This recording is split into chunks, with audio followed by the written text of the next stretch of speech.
Este hidroavión, que se eleva ágilmente desde la laguna de Moronacocha en Iquitos, es nuestro transporte para viajar a la Reserva Nacional del Pacaya-Samiria, la zona protegida más extensa del territorio peruano.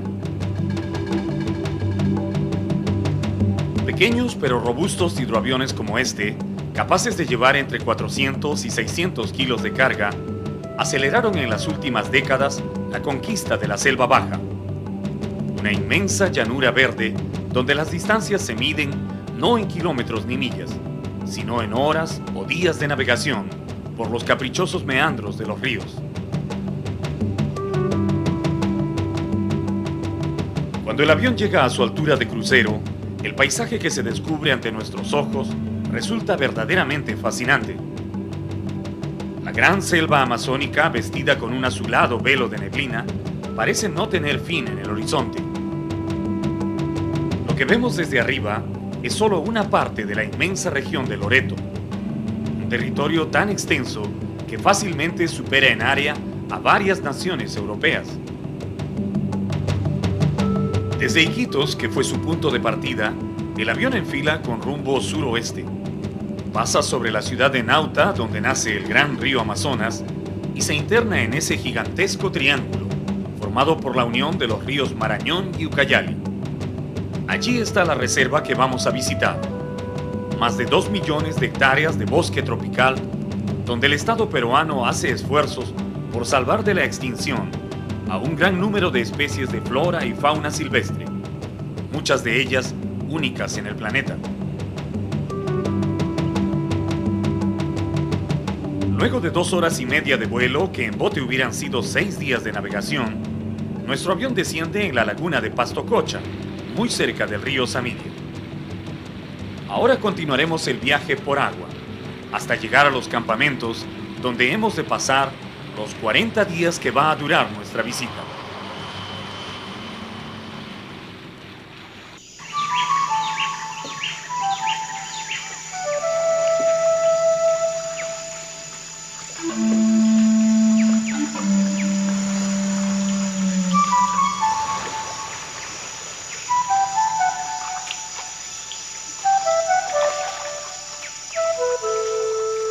Lo primero que llama la atención del visitante es el extraño color del agua de los ríos y cochas de esta reserva. Oscura y casi inmóvil por el escaso desnivel del terreno, el agua refleja con la misma fidelidad de un espejo el cielo y las nubes, la vegetación de las orillas y los grandes árboles, haciendo sentir al viajero que va navegando entre espejos interminables.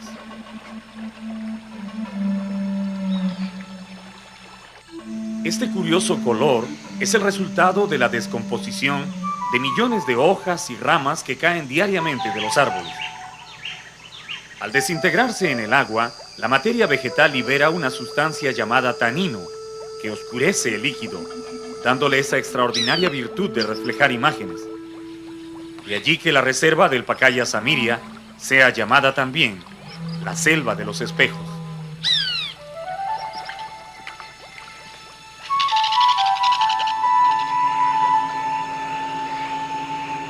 Cerca del atardecer, llegamos al puesto de vigilancia de Hamburgo, donde los guardaparques de la reserva nos han estado esperando desde los primeros momentos que escucharon el sonido del avión.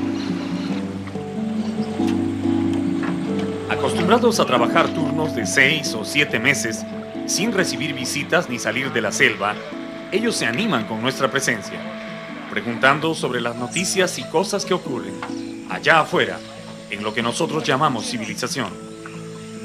Su pequeño campamento, casi perdido en la inmensidad de la reserva, es la única señal de presencia humana en cientos de kilómetros a la redonda. Esta será nuestra base para comenzar a descubrir a la selva de los espejos.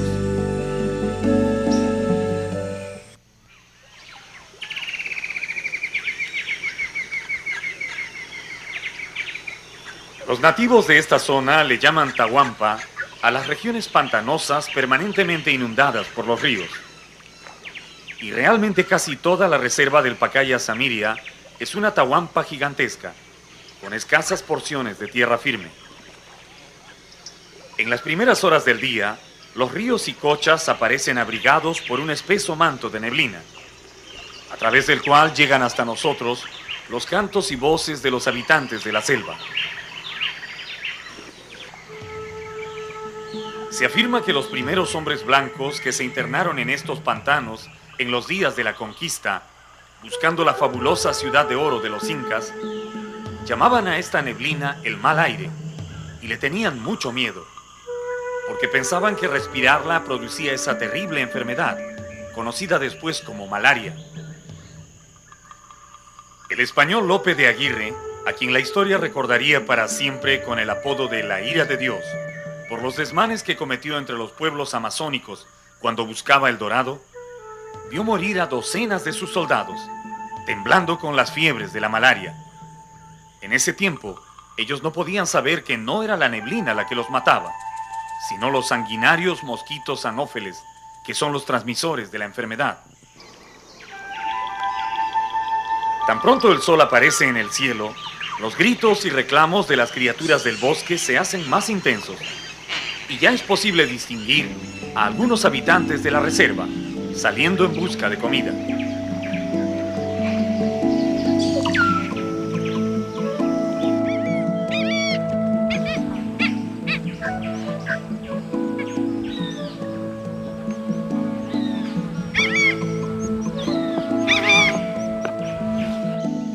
Aprovechando que la mañana aún está fresca, navegamos lentamente por el río con rumbo a la cocha donde acuatizamos el día anterior.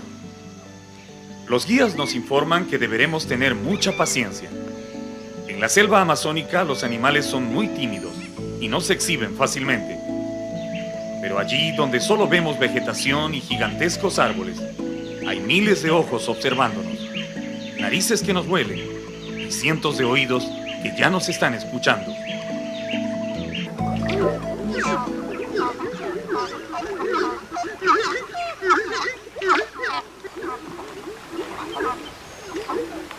Cualquiera que oiga por primera vez el griterío de los camungos en medio del bosque tropical, pensará que se trata de algún cuadrúpedo grande, o tal vez unos monos. En la confusión de trinos, cantos y silbidos que salen del follaje, el reclamo de los camungos destaca nítidamente. Unas veces parecen ladridos de mastines enojados, y otras rebuznos lejanos. Pero los causantes de toda esa bulla no son otros más que estas aves, de plumaje blanco y negro y con un extraño cuerno en la cabeza.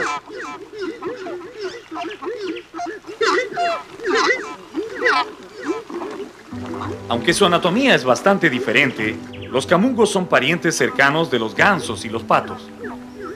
Herbívoros por excelencia, les gusta pararse en las ramas más altas de los árboles, de donde vuelan a las zonas pantanosas para alimentarse de las guamas, putuputus, lirios de agua y toda esa vegetación flotante que crece en la superficie de las cochas.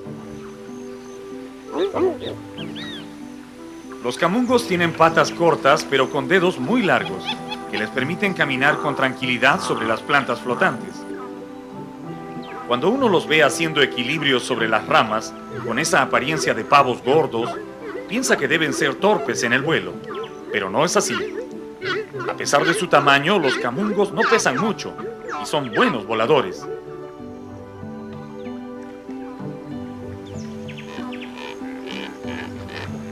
Los investigadores han descubierto que debajo de la piel del pecho, estas aves tienen un tejido espumoso, muy duro, que al parecer tiene un pésimo sabor, por lo que nadie se anima a matar camungos para comerlos. Otra característica especial es ese cuerno de queratina que llevan sobre la frente, cuya única función es llamar la atención de la pareja. Con todas estas plantas terrestres y acuáticas a su disposición y sin ningún enemigo que los persiga, la selva del Pacaya Samiria es un verdadero paraíso para los camungos. Entonces los gritos que lanzan todo el día no son en ninguna manera de enojo, solo sirven para marcar su territorio, avisándose unos a otros cuál es el área que están ocupando. ¿Y por qué los llaman camungos? Bueno, a los pobladores del lugar les parece que eso es lo que repiten las aves a cada rato. Camungo. ¿Le suena así a usted?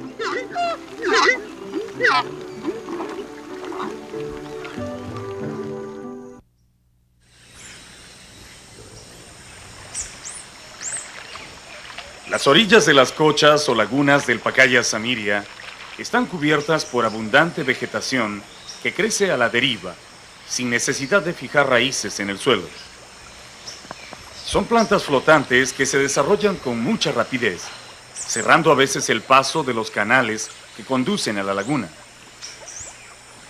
Aquí hay guamas y lirios de agua, pero la más abundante es el tabaco lagarto, una planta de hojas grandes y algo parecida al tabaco, a la que llaman así porque es el refugio favorito de los lagartos pequeños, que suelen pescar protegidos por esta alfombra verde.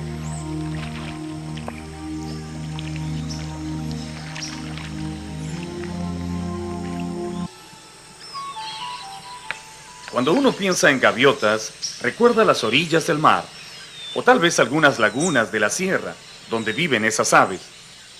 Pero también hay gaviotas en la selva baja, y muchas.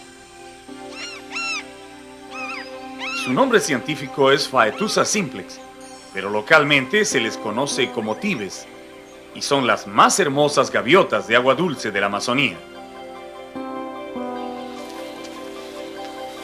Con su blanco plumaje y sus picos de color amarillo brillante, las tibes forman grupos muy bulliciosos en los árboles donde reposan antes de salir a buscar comida.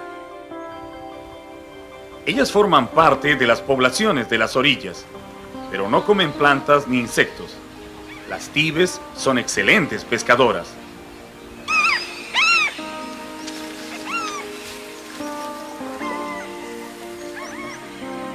Volando a baja altura, patrullan incansablemente la laguna, buscando un pez descuidado que se acerque más de lo debido a la superficie, para caerle como un rayo desde el aire.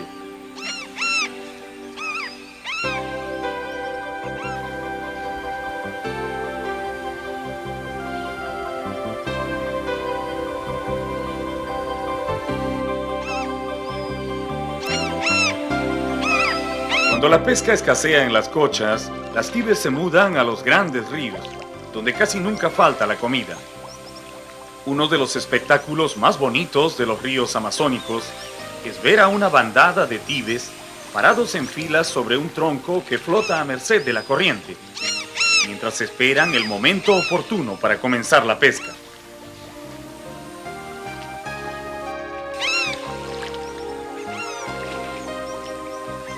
Cuando llega el mediodía, la temperatura aumenta a niveles casi insoportables en la laguna. Entonces acercamos nuestro catamarán a los árboles más altos en busca de sombra. Y allí, casi de inmediato, descubrimos entre las ramas al águila más popular de esta reserva. Es la mama vieja, o mamatúa, llamada así por su cabeza blanca y también por su conocida pasividad, que no se condice con su clasificación de ave de presa. Las mama vieja se paran en las ramas medias de los árboles o en la punta de las quirumas, esos palos secos que sobresalen del agua, y se quedan muy quietas, casi adormiladas, esperando que la suerte les provea algo de comer durante el día.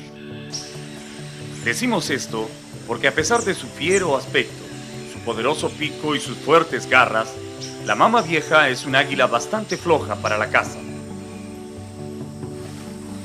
Prefiere recoger algunos peces muertos que flotan en el agua o atrapar algún ratón o serpiente que se cae a la cocha. Muy raras veces se anima a atacar una buena presa. Sin embargo, parece que su estilo de vida les da buenos resultados, porque estas águilas son muy abundantes. Casi no hay visitante que llegue al Pacaya Samiria y no logre ver 3 o 4 de estas mamatúas en un breve paseo por la cocha.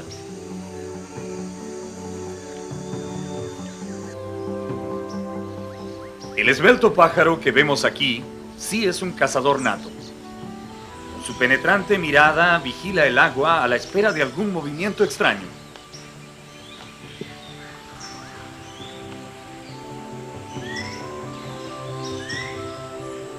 Para lanzarse rapidísimo a la pesca. Casi nunca falla.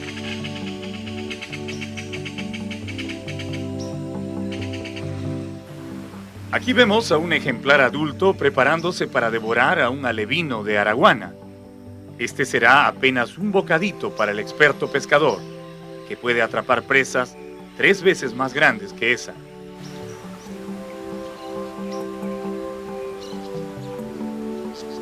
Al martín pescador, en algunos lugares también le dicen matraca, por el peculiar grito que lanza al aire cuando vuela.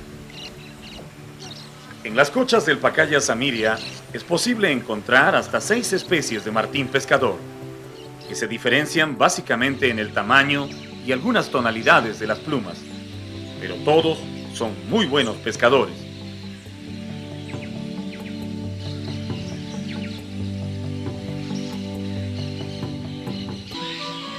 En este cuadro hay 2 pájaros muy llamativos.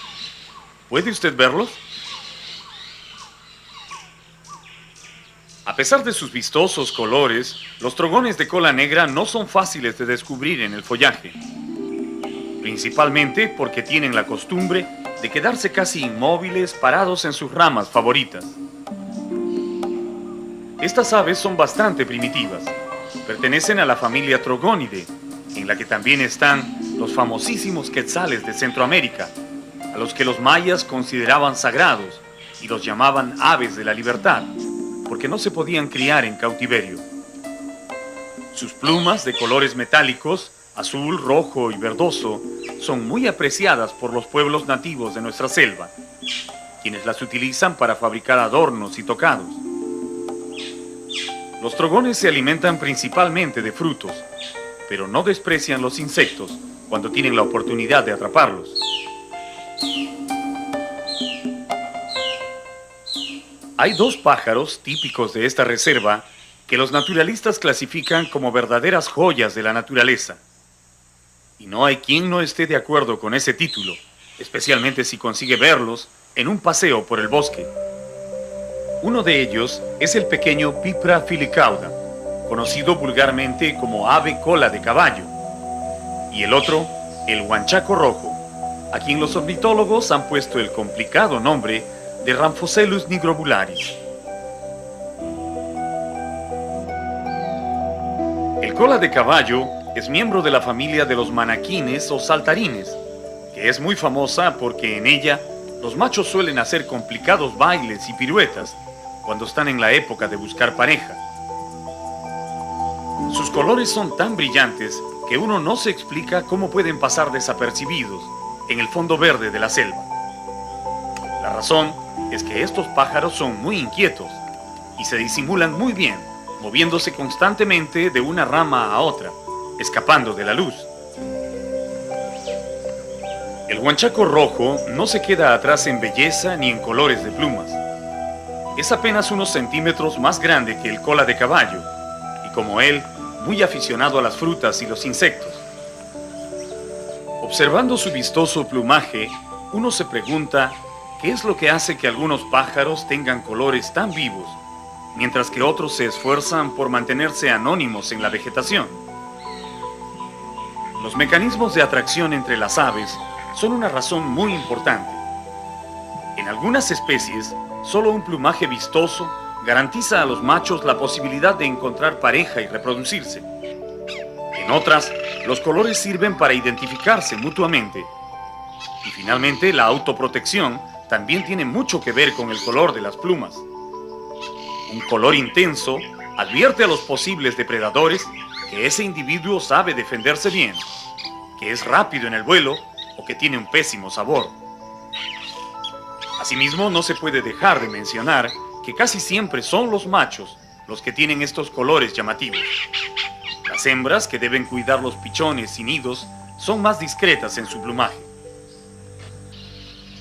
En la reserva del Pacaya Samiria hay una impresionante variedad de aves de todos los colores y tamaños, cada una de ellas especialmente adaptada a un tipo de hábitat y alimento. La razón de esta diversidad es la extraordinaria cantidad de comida que ofrece este bosque. Aun cuando a simple vista la selva parece toda verde, lo cierto es que hay miles y miles de plantas, floreciendo y dando frutos constantemente.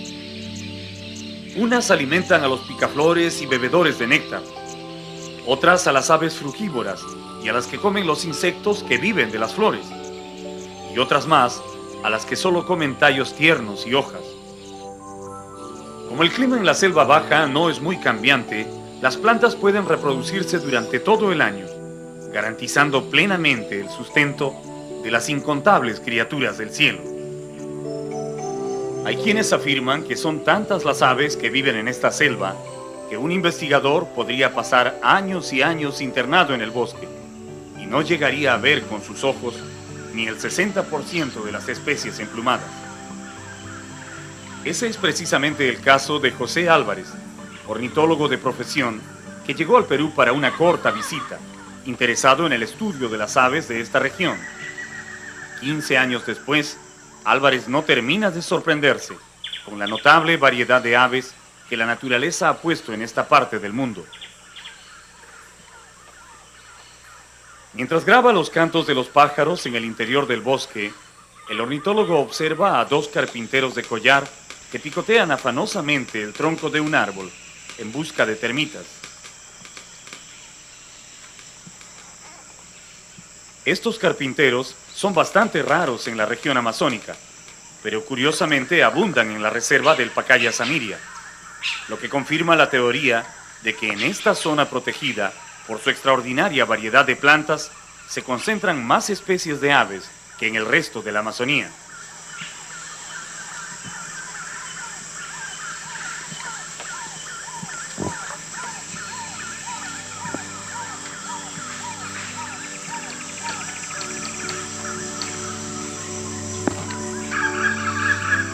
Si este investigador quisiera dedicarse al estudio de los carpinteros solamente, tendría trabajo para varios años, porque aquí ya se han registrado 9 especies diferentes de carpinteros, y tal vez haya alguna más que aún se mantiene anónima en el bosque.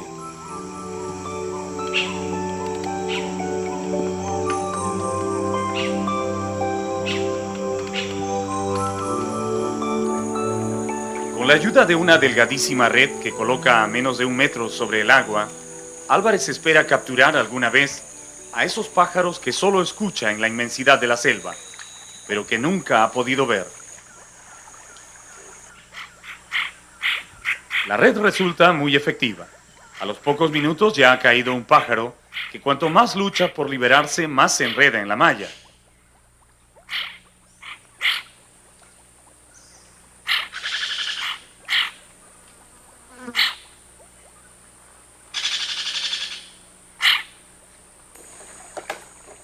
Diariamente, el ornitólogo captura entre 8 o 9 pájaros de distintas especies. La mayoría son bastante conocidos e inclusive reincidentes en su red, pero de vez en cuando cae alguno que llama especialmente su atención. Cualquiera sea el caso, es necesario examinarlo con mucho cuidado, porque aun cuando el ave resulte conocida, unas cuantas plumas de otro color o una ligera diferencia en la forma del pico podría significar que estamos frente a una nueva especie. La lluvia es uno de los momentos más emocionantes en la selva baja. Cuando las enormes cortinas de agua oscurecen el cielo, la vida parece detenerse momentáneamente para admirar ese mágico y antiguo proceso por el cual la naturaleza disuelve a las nubes y las transforma en agua. Despertado de golpe por millones de gotas que rebotan sobre su cuerpo, el río se hincha como una boa gigantesca y exhala un olor profundo proveniente de ciénagas y aguajales que recuerdan para siempre a aquellos que han tenido la oportunidad de navegar bajo la lluvia.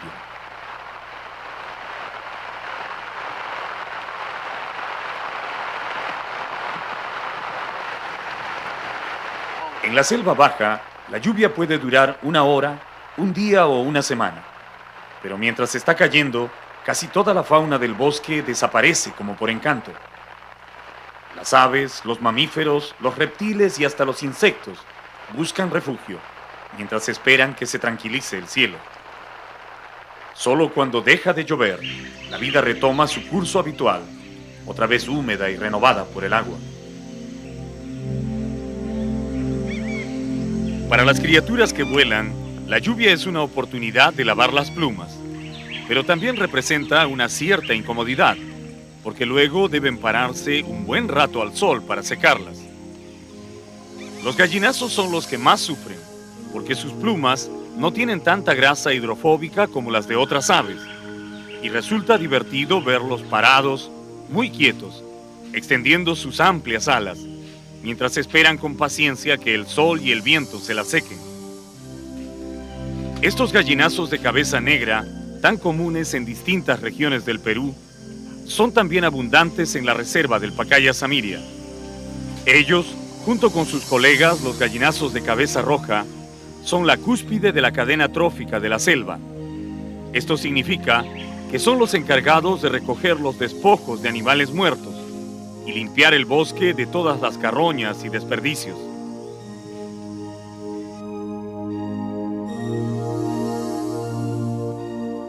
Volando en círculos a gran altura, olfatean el aire hasta detectar el olor característico. Luego bajan cautelosamente y se dan un gran festín, siempre y cuando no los vea el amo del cielo, es decir, el buitre real, el único capaz de disputarle su triste comida. Aun cuando mucha gente habla del gran cóndor blanco de la selva, son muy pocos los que han podido verlo de cerca. A diferencia de los gallinazos que se juntan por docenas para comer cualquier carroña, el cóndor blanco es muy precavido para bajar a tierra. En nuestro viaje por el Pacaya Samiria, vigilamos constantemente el cielo, con la esperanza de verlo aunque sea de lejos. Pero en las nubes, su silueta se confunde con la de los gallinazos y se hace muy difícil diferenciarlos, al punto que muchos dudan de su existencia. Empeñados en grabar al misterioso personaje, nos preguntamos si daría resultado colocar algún cebo en el bosque para ver si se digna bajar a tierra. Los guías nativos afirman que el cóndor blanco detecta su alimento no con la vista, sino con su finísimo olfato. Entonces no es muy importante que se le ponga de carnada. Si huele suficientemente mal, es posible que se sienta atraído y se anime a descender. Para probar esta teoría, colocamos varios costales con pescado malogrado en diferentes sitios escogidos al azar. Luego, ocultamos nuestras cámaras y nos ponemos a esperar.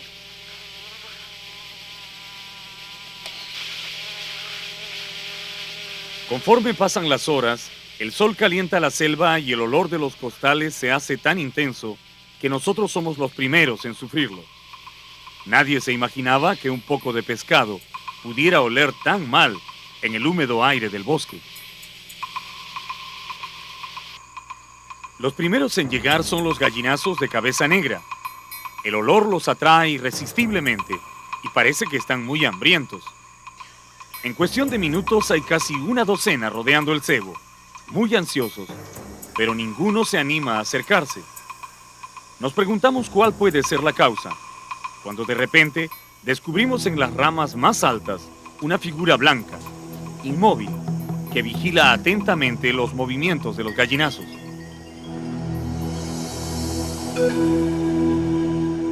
Esa es el ave que estábamos esperando, el buitre real o cóndor blanco de la selva, el carroñero más grande de la Amazonía. Su apariencia es verdaderamente impactante. No es tan grande como el cóndor andino, pero tiene la misma figura majestuosa de las especies dominantes. Tan pronto comienza a comer, los sencillos gallinazos se hacen a un lado respetuosamente. Y aún hay algunos que prefieren hacerse los que se secan las alas, para no incomodar al gran buitre.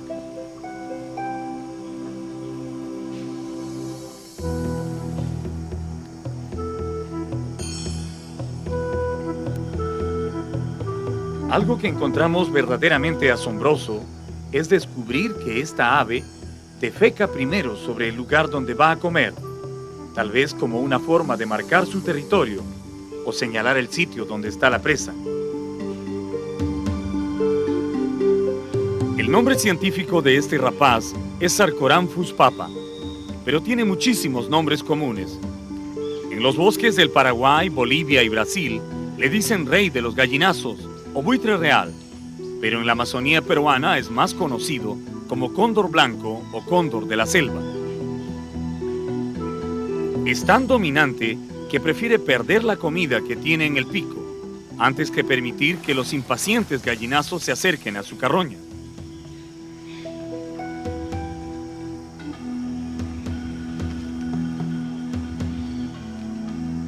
En el bosque virgen, el Sarcoramphus papa se alimenta de cadáveres de caimanes, peces grandes y otros vertebrados que encuentra varados en las orillas. Su altura supera los 95 centímetros en los machos y pesa hasta 3 kilogramos. Los biólogos afirman que a pesar de su extraordinario dominio del aire, el cóndor blanco hace su nido en tierra o muy cerca del suelo, preferentemente sobre un tronco podrido, y no son muy prolíficos, debido a lo cual su número es muy escaso en la selva.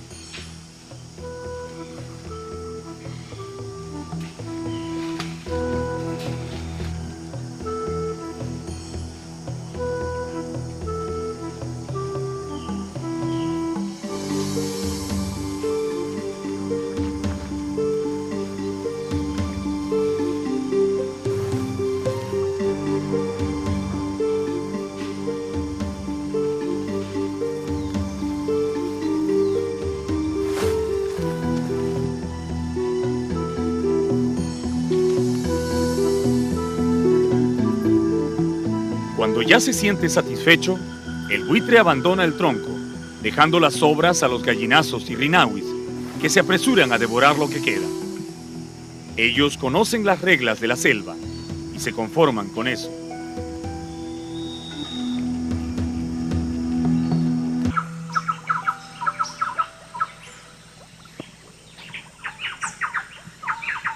Aun cuando uno puede pensar que en la enmarañada vegetación de la selva los animales viven mezclados unos con otros, lo cierto es que cada grupo o especie tiene su propio ambiente o nicho ecológico. Un hábitat para el que se han adaptado a través de muchísimos años de evolución. De esa forma, algunos solo habitan en el dosel del bosque, es decir, en las copas de los árboles. Otros ocupan las ramas altas o intermedias. Hay especies que viven y encuentran su comida en los troncos. Luego están los que caminan por el sotobosque o zona arbustiva. Y finalmente los que se arrastran o merodean por el suelo. Y los que se han adaptado para la vida en las aguas.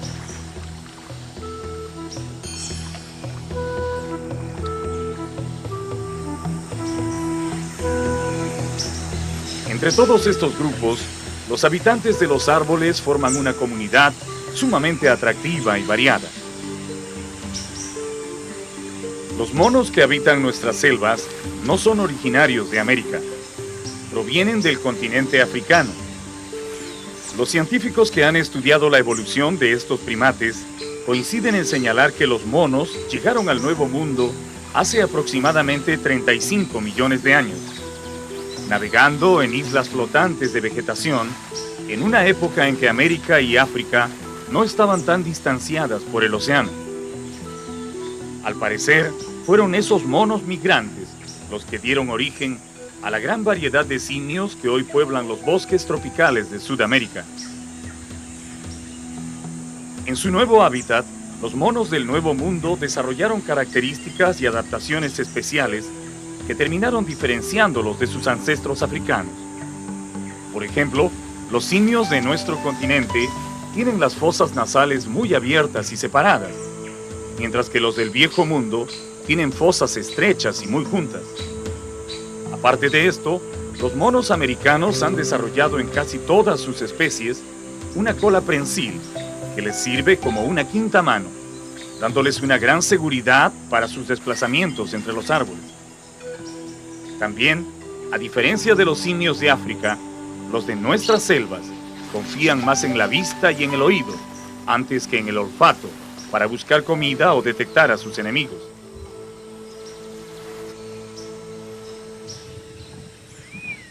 En la Reserva Nacional del Pacaya-Samiria que estamos visitando, el simio más común es el coto mono o mono aullador.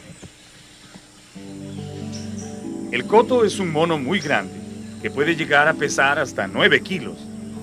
En Sudamérica hay 6 especies diferentes, pero solo 2, el coto negro y este de pelaje rojizo, viven en nuestra selva. Habitan en las ramas más altas de los árboles, comiendo hojas, frutos y brotes tiernos, casi siempre reunidos en grupos familiares, compuestos por un macho y 3 o 4 hembras con sus crías. Como su comida está plenamente asegurada por la cantidad de hojas comestibles que tienen a su disposición, los cotomonos son muy letárgicos. Se pasan el día comiendo o durmiendo recostados en las ramas, sin ninguna preocupación adicional, pero siempre atentos a los sonidos del bosque, sobre todo a la presencia de los cazadores humanos, que les disparan desde lejos para matarlos y aprovechar su carne.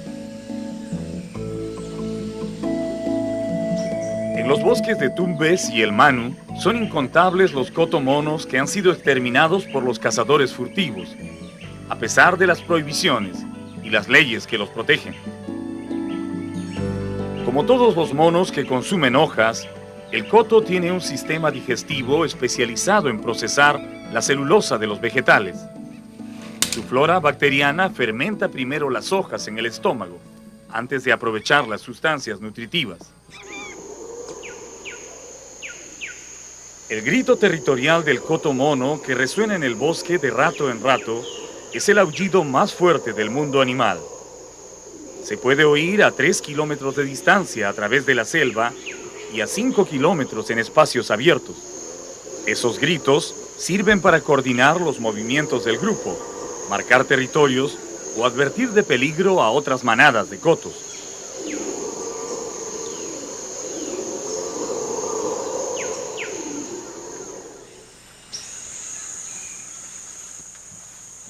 Este mono, que se mueve como una sombra entre los árboles, tiene un nombre muy curioso. Le dicen guapo negro, y realmente se merece ese apelativo, porque su simpático rostro, enmarcado en un espeso pelaje, resulta muy atractivo para los visitantes. Los guapos son monos muy activos. Caminan entre las ramas dando grandes saltos, buscando hojas tiernas, miel, flores, frutas y también insectos que conforman su variada dieta. Lo más característico en estos monos, aparte de su abundante pelaje y cara descubierta, es su cola larga y esponjosa, algo parecida a la de los zorros, que cuelga hasta medio metro cuando se detienen a comer en una rama.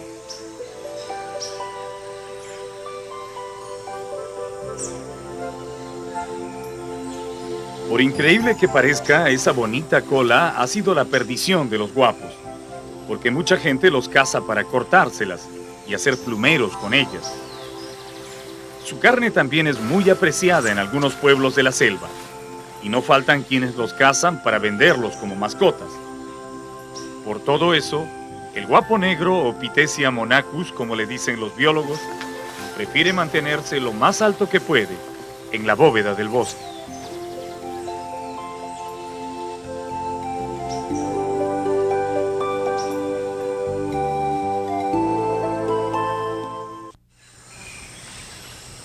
Una familia vegetal muy común en la reserva del Pacaya Samiria son los seticos, árboles no muy altos pero tan abundantes que algunas zonas del bosque se llaman seticales debido a la enorme concentración de ellos. Entre las ramas de esos seticos de anchas hojas vive un personaje que parece un mono. Algunos le llaman oso, pero no es ni lo uno ni lo otro. Ahora vamos a conocerlo.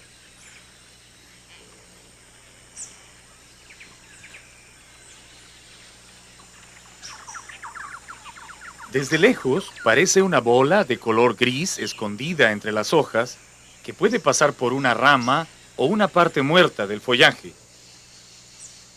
Su color, que imita muy bien el de la corteza, y su total inmovilidad hacen verdaderamente difícil ubicarlo si alguien no lo señala directamente.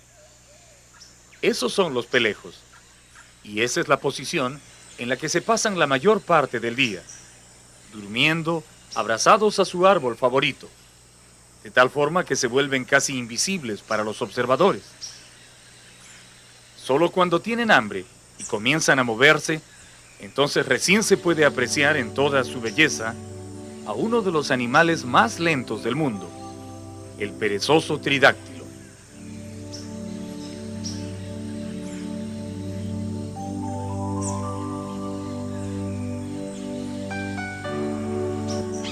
Los perezosos o pelejos, como les dicen en la selva, pertenecen a la orden de los edentados, igual que los armadillos y los osos hormigueros.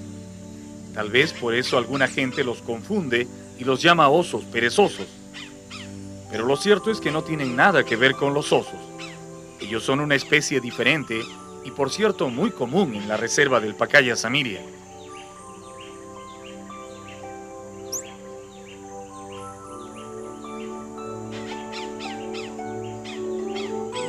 Estos mamíferos son muy antiguos. Los investigadores de la vida en el planeta afirman que en la época llamada Pleistoceno, hace 2 millones de años, existieron en nuestro territorio perezosos de gran tamaño, que caminaban por el suelo como cualquier mamífero terrestre. Los fósiles que se han hallado en diversas localidades del Perú y Sudamérica demuestran que esos perezosos llegaron a medir hasta 6 metros de longitud y se alimentaban de las ramas y hojas de árboles y arbustos. Los perezosos de nuestros días son parientes cercanos de aquellos gigantes, pero que se han adaptado totalmente a la vida arborícola, al punto que toda su vida se desarrolla en la bóveda del bosque. Allí comen, duermen y hasta se reproducen, tratando en lo posible de no bajar a tierra, donde son presa fácil de cualquier depredador.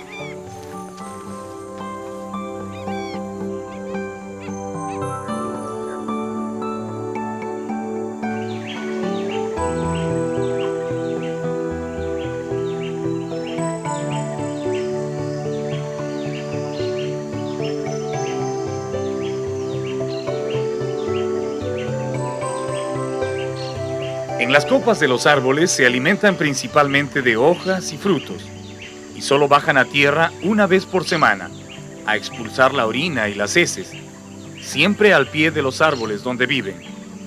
De esa manera marcan su territorio y advierten a otros perezosos de su presencia en la zona.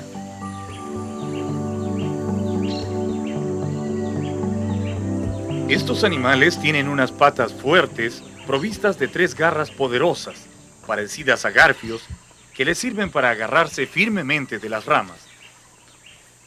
Como casi siempre están colgados panza arriba, el pelo les crece del vientre hacia la espalda, para que la lluvia pueda resbalar fácilmente por su cuerpo. Precisamente en la estación de lluvias, les crecen en el pelaje unas algas verdosas, que les ayudan a mimetizarse aún más en la vegetación de la selva. Uno podría preguntarse de qué enemigos se cuidan tanto si se pasan la vida arriba en el dosel del bosque.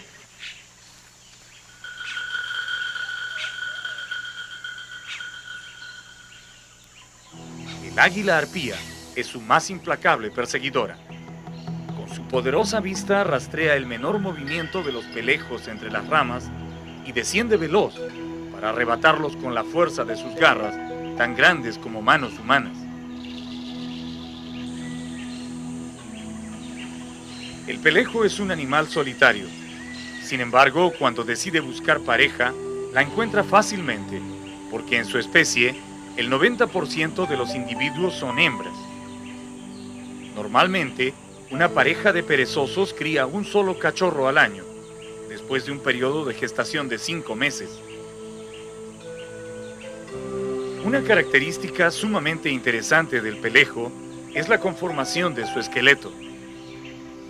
Las patas anteriores son más largas que las posteriores y su cuello posee entre 8 y 9 vértebras cervicales, es decir, 1 o 2 más que cualquier otro mamífero.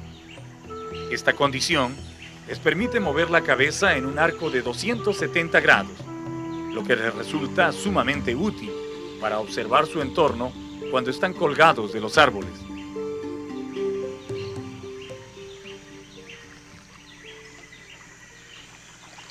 Aun cuando son los mamíferos más lentos del reino animal, los perezosos son grandes nadadores, y es común encontrarlos cruzando los ríos de la selva, nadando con un estilo un tanto estrafalario, pero efectivo.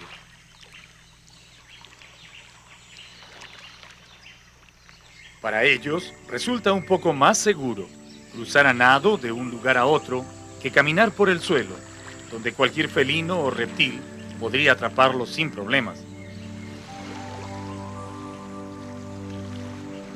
Los perezosos tridáctilos o de 3 dedos como estos son los más abundantes en la reserva del Pacaya Samiria. Pero también viven aquí sus parientes, los perezosos de 2 dedos, que son mucho más tímidos y más difíciles de encontrar.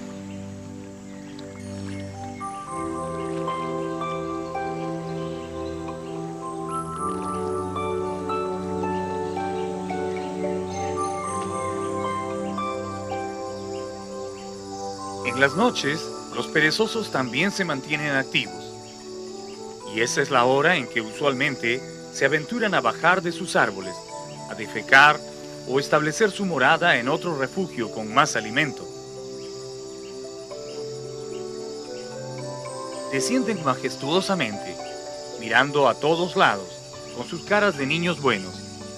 Y dicen las tradiciones de la selva que si una mujer embarazada tiene la mala suerte de verlos en ese momento, entonces su hijo nacerá cutipado, es decir, vendrá al mundo con cara de pelejo, y probablemente ese niño resulte tan tranquilo como él.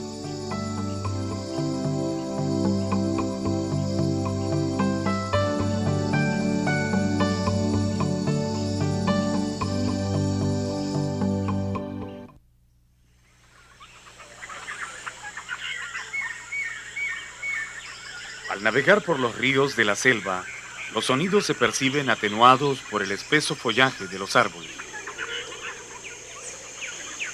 En la quietud de la mañana, podemos escuchar entremezclados los gritos de los monos, trinos de pájaros y reclamos de todo tipo. Esta es la música de la selva, que aumenta o disminuye su intensidad de acuerdo a las horas del día y a la mayor o menor actividad de las criaturas del bosque.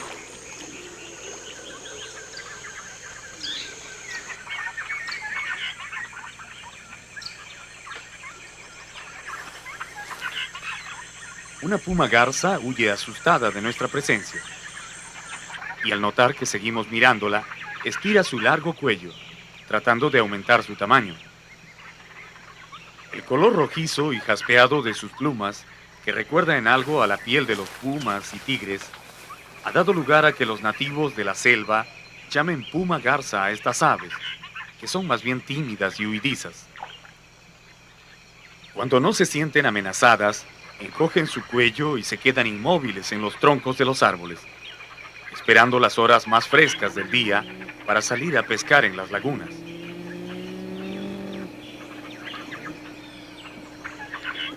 Pero si acaso alguien se acerca demasiado a su territorio, no solo saben alargar el cuello para amedrentar al intruso, sino también pueden emitir un fuerte sonido gutural, parecido a un mugido, que es su último recurso de defensa.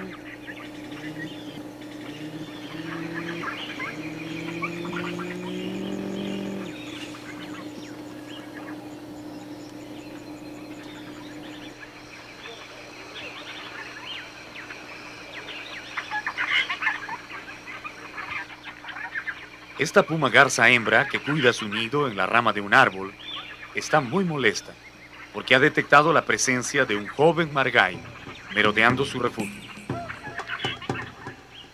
El margay es un gran trepador de árboles. Ayudado por sus ágiles músculos y garras, puede llegar hasta las ramas más altas en busca de huevos y pichones de aves, que son su comida predilecta.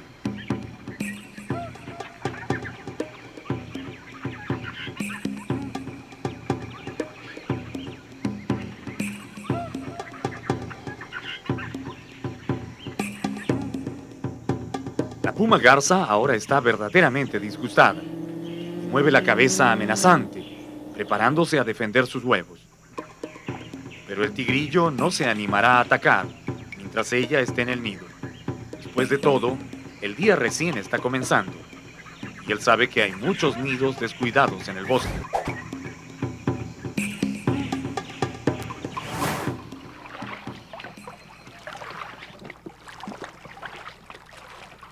Nuestro catamarán se cruza ahora con un raro bulto que flota siguiendo el curso del río. Intentamos acercarnos un poco, pero nuestra curiosidad queda congelada de golpe. Lo que tenemos delante es nada menos que una jergón de 2 metros. una de las víboras más venenosas de la Amazonía. Esta es la forma en que las serpientes se enrollan cuando quieren navegar por el río, trasladándose de un lugar a otro. A pesar de su aparente inmovilidad, la jergón nos observa atentamente con sus ojillos sin párpados, como midiendo la distancia. Porque aun cuando está en el agua, este reptil puede saltar con gran rapidez para lanzar un ataque si se siente molestado. Y su mordedura es verdaderamente mortífera. Las jergones son responsables de más del 80% de las muertes por ataques de víbora que se producen en la selva. Su nombre científico, Bothrops atrox, habla por sí solo de su peligrosidad. Al morder inyectan un poderoso veneno hemotóxico que rompe las células de la sangre, provocando la muerte por hemorragias múltiples a través de ojos, oídos y boca. La víctima solo tiene unas pocas horas para buscar auxilio, pues si no recibe a tiempo el suero antiofídico específico para esta víbora, entonces morirá irremediablemente. Cuando cree que ya ha llegado a su destino, la jergón nada con facilidad hacia la seguridad del bosque. Ahora irá a la casa de algún ratón o roedor pequeño que le sirva de alimento. En la reserva del Pacaya Samiria viven una gran variedad de víboras y culebras, unas venenosas y las otras totalmente inofensivas. Las afaningas son las serpientes no venenosas más comunes en esta reserva. Hay un promedio de 60 a 70 especies de afaningas, casi todas de colores brillantes y mirada peligrosa, pero ninguna que signifique riesgo. Los guías afirman que la mejor forma de reconocer si una serpiente es venenosa o no es mirándoles la cabeza. Aquellas que la tienen de forma triangular con seguridad son peligrosas. Sin embargo, hay algunas que rompen esta regla. Por ejemplo, la coral. No tiene la cabeza triangular, pero su veneno es aún más activo que el de las jergones. Y lo que es peor, en el Perú aún no se produce el suero para neutralizarlo. Todavía más grave es tropezar con la loro machaco, una víbora arborícola que suele caer sobre la cabeza de los caminantes que van abriendo trocha en la selva. Su veneno también es fatal.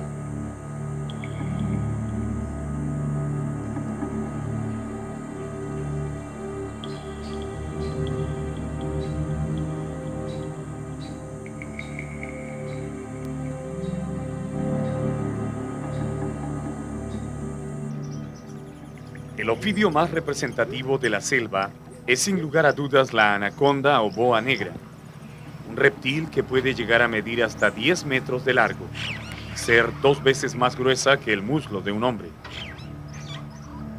Esas boas gigantes viven especialmente entre las raíces de los renacos, árboles añosos de ramas retorcidas que abundan en las zonas inundadas.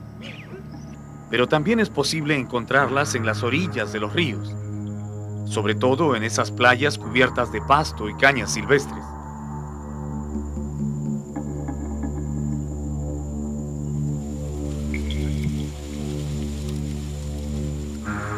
La anaconda que vemos aquí, con gran parte del cuerpo fuera de su guarida, es un ejemplar adulto que fácilmente supera los 7 metros de largo.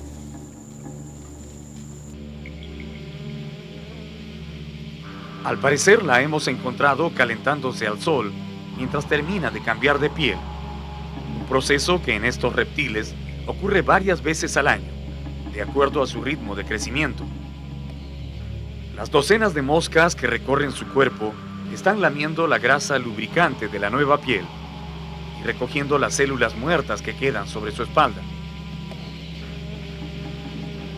Las anacondas son totalmente inofensivas para el hombre y no les incomoda su presencia, a menos que ésta sea demasiado próxima.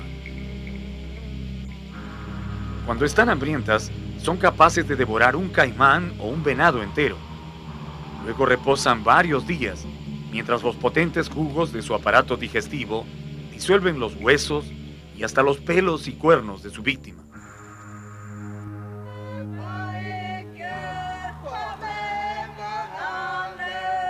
Para los pobladores de la selva, la boa negra es un animal mítico, sobre el que se han tejido numerosas leyendas. Los nativos le dicen Yakumama, que significa madre de las aguas, y creen que las boas están dotadas de un poder mágico, bienhechor, que protege la vida en el bosque. Las leyendas de las tribus amazónicas afirman que en ciertas lagunas o cochas de la selva vive una boa colosal, muy antigua, que es la guardiana de la vida en las aguas. Cuando muere la Yakumama, desaparecen con ella todas las criaturas de la laguna y escasea la pesca para los hombres. El espíritu de la boa es invocado por los hechiceros nativos para sanar las enfermedades y alejar el poder de los malignos.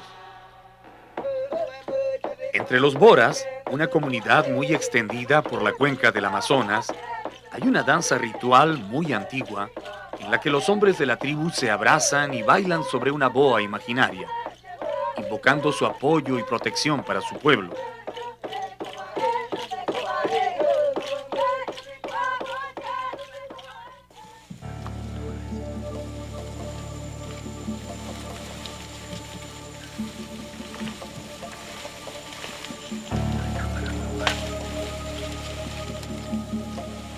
Después de observarla por un buen rato, dos de nuestros guías se ofrecen a capturar al ofidio con un lazo, para mostrarnos con qué facilidad las atrapaban antiguamente los traficantes de piel de boa.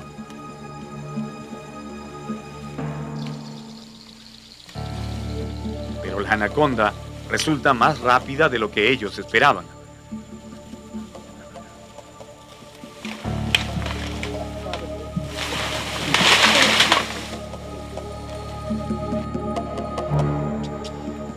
Al lado de la guarida quedan algunos jirones de piel, que los guías deciden conservar, pues según ellos es muy buena para vendar fracturas y luxaciones.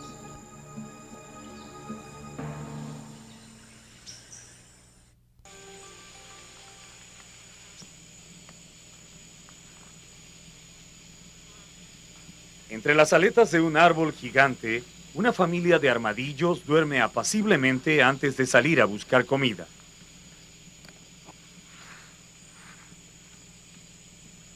Estos robustos mamíferos son, junto con los osos hormigueros, los mayores enemigos de las hormigas y termitas del bosque. Esta escena no es muy común. Normalmente los armadillos duermen en guaridas excavadas bajo tierra, pero da la impresión que esta madre, con sus 4 hijos, hicieron un alto para descansar. Encontraron agradable el sitio y aquí los ha sorprendido la mañana.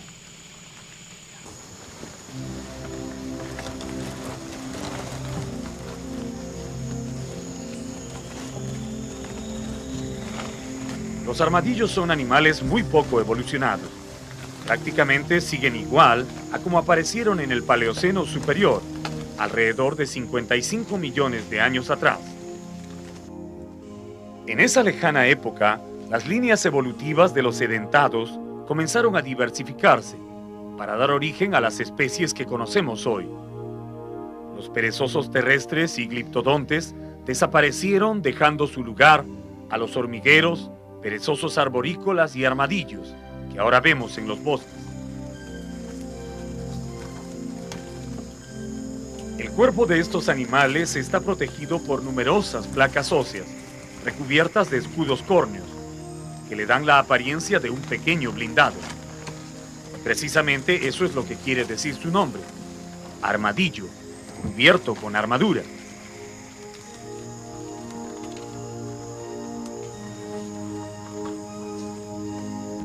Cuando se sienten en peligro, pueden enrollarse como una pelota, formando un escudo compacto que les protege las partes blandas del cuerpo. Esa flexibilidad que tienen las 9 bandas de su lomo se torna rígida cuando muere el armadillo. Y es el casco vacío y duro lo que venden a los turistas para hacer mandolinas y charangos. Ahora que comienzan a despertar, notamos el extraordinario parecido que hay entre las 4 crías. Y es que los armadillos son una de las pocas especies de mamíferos que producen cachorros idénticos, debido a que el huevo o cigote se divide en 4 partes iguales en el vientre de la madre, dando lugar a 2 pares de gemelos idénticos en cada camada.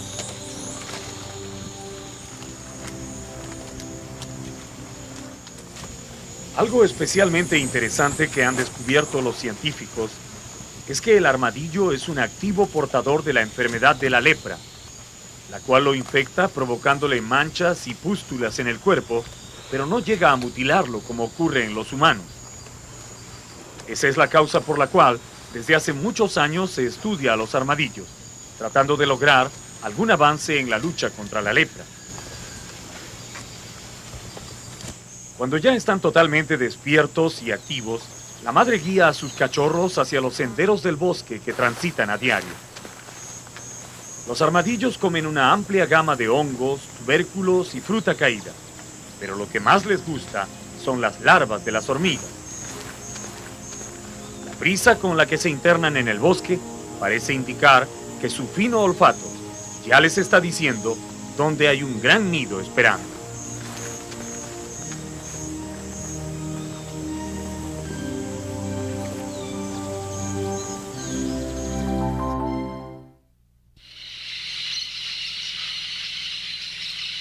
A comienzos de los años 40, más o menos en la misma época en que el Perú definió la defensa de su mar territorial, declarando su soberanía sobre las 200 millas, el gobierno peruano también fijó su atención sobre los recursos que se explotaban masivamente en los grandes ríos y cochas de la cuenca amazónica.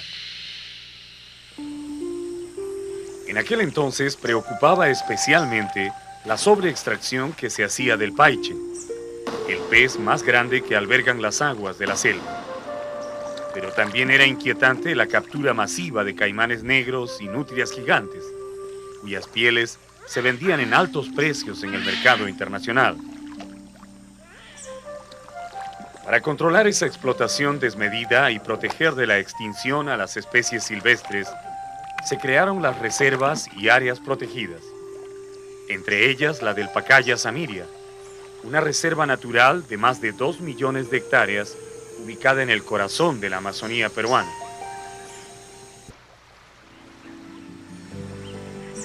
Los fisgas o pescadores de paiche son casi siempre hombres de la región o nativos con mucha experiencia, porque capturar uno de esos peces no es un trabajo fácil, ni algo que pueda hacer un principiante.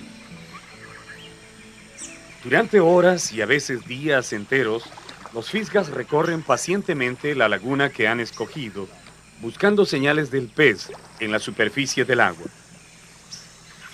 Debido a que su respiración no es solo branquial, sino también pulmonar, porque aprovechan el aire atmosférico, el paiche saca la cabeza fuera del agua de rato en rato, formando burbujas que los pescadores reconocen inmediatamente, y con tal precisión que hasta pueden saber de qué tamaño y peso es el animal.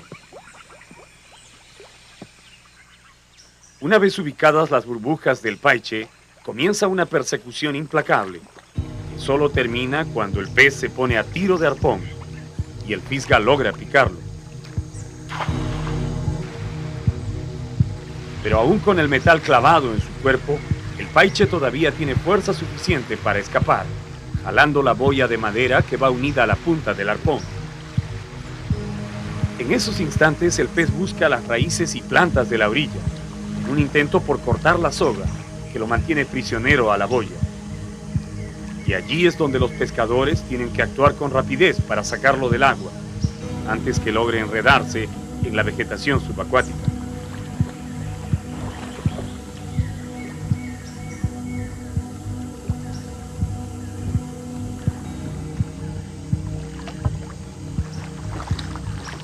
El color rojo brillante de sus escamas destella fugazmente sobre el agua conforme se va acortando la soga que separa al pez de los fisgas. Es por ese color que en la Amazonía brasileña al paiche le dicen pirarucú o pez rojo.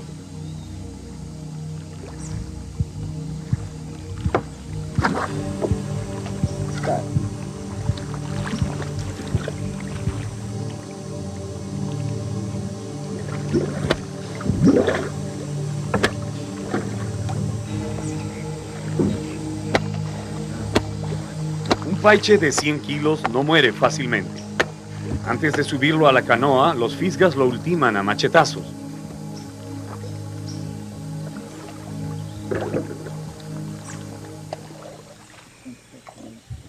Aún los pescadores más experimentados no dejan de admirarse ante el enorme tamaño de estos animales. El paiche es el pez de agua dulce más grande del mundo.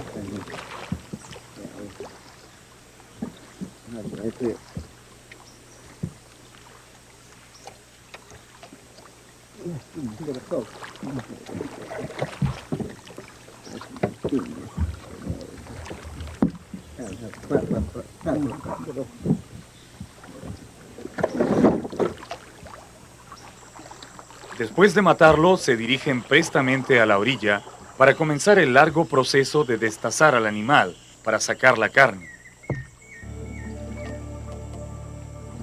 En el violento calor de la selva, cualquier animal que muere se descompone en cuestión de horas.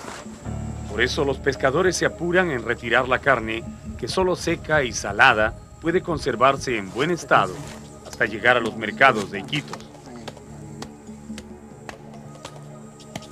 Luego de retirar la gruesa piel recubierta de escamas gigantes, los pescadores podrán obtener cerca de 80 kilos de carne pura.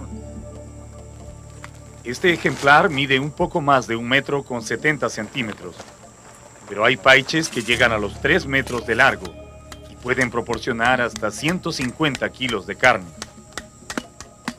Las escamas también se venden para hacer cortinas o como limas de uñas.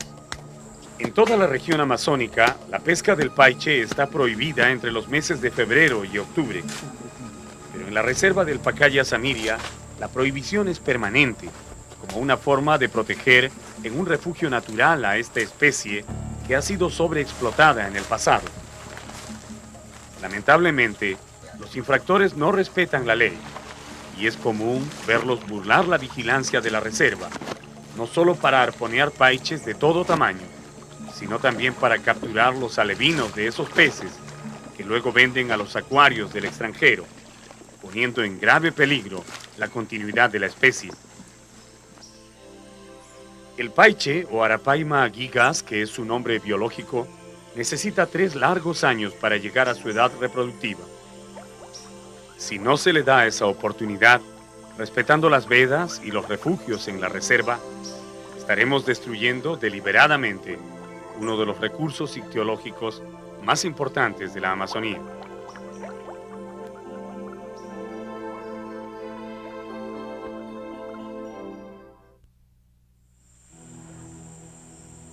Esconderse, pasar desapercibido o camuflarse hasta el punto de desaparecer en el medio es un arte de supervivencia para muchos animales de la selva. Para otros es una técnica de cacería, una habilidad sin la cual no es posible conseguir alimento. En la lucha diaria por comer y no ser comido, las criaturas del bosque desarrollan curiosas adaptaciones y disfraces que los ayudan a escapar de sus enemigos o los hacen menos visibles cuando se disponen a capturar una presa. Ahora vamos a conocer a algunos maestros del camuflaje de la reserva del Pacaya Samiria.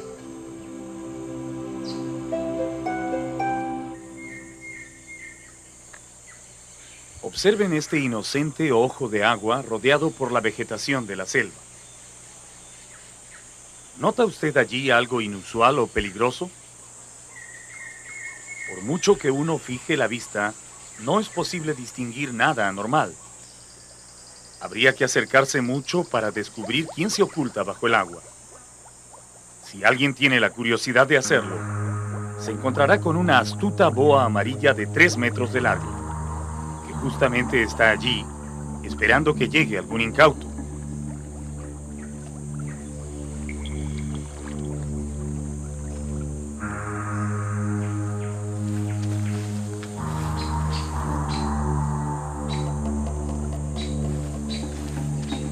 Hace unas horas la vimos entrar silenciosamente en el pozo. Al comienzo nos dio la impresión que el reptil solo venía a refrescarse, pero luego fuimos testigos de cómo la boa fue acomodando su cuerpo lentamente hasta desaparecerlo por completo en el fondo del estanque. Ahora, solo los rápidos movimientos de su lengua, que captan los olores y cambios de temperatura en el medio, dejan saber que el reptil está vivo y al acecho. Si fuera necesario, la boa podría esconder también la cabeza bajo el agua, porque son capaces de soportar mucho tiempo sin respirar. Pero solo hará eso cuando sienta que algún animal desprevenido se aproxima a beber en el pozo. Cuando llegue el momento de atacar, el reptil saltará como un resorte de su escondite, y antes que la víctima se dé cuenta de lo que pasa, estará fuertemente abrazada y atraída hacia el fondo.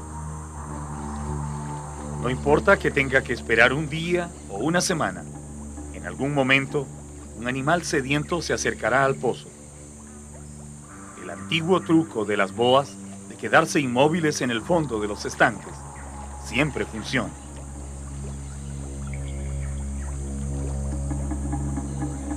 Aquí vemos a otro experto en camuflaje. Esto, que parece una hoja seca, es realmente un sapo muy hábil, que imita perfectamente el color y hasta las nervaduras de una hoja podrida. Y no solo eso, a ratos se aplasta contra el suelo para hacerse aún menos notorio. Con este disfraz puede engañar a las aves rapaces o reptiles que lo buscan para devorarlo.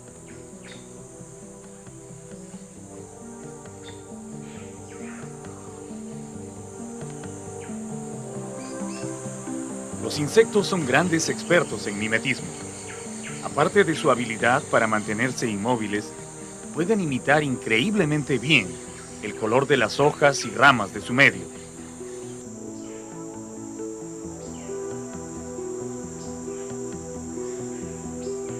Ahora estamos observando al raro insecto palo, con su asombroso disfraz que solo se descubre cuando decide caminar sobre las ramas.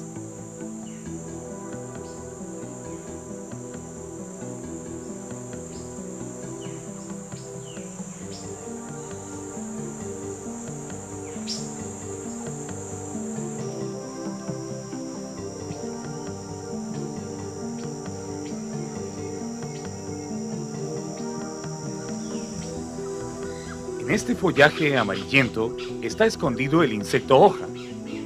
Si no se mueve, es realmente imposible distinguirlo. Su camuflaje es tan realista que ha logrado copiar hasta las partes dobladas y podridas de las hojas. Es necesario mirar de varios ángulos para distinguir sus patas y sus alas. Con esta cobertura, el insecto hoja puede moverse tranquilamente por las ramas o por el suelo del bosque.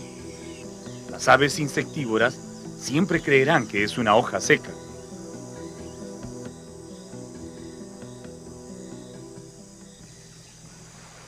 En el agua de las cochas o lagunas también se puede encontrar muchos expertos en mimetismo.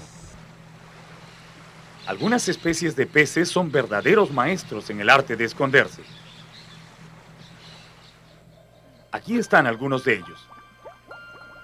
Son los peces hoja, que flotan de costado, dándole a su cuerpo la misma curvatura que tienen las hojas en el agua. Si no fuera por las pequeñas aletas que mueven muy de rato en rato, nada podría delatarlos. A pesar de su inocente apariencia, los peces hoja son formidables depredadores, capaces de tragar peces de su mismo tamaño. Para ellos el disfraz no es un refugio, sino una manera de mantenerse al acecho.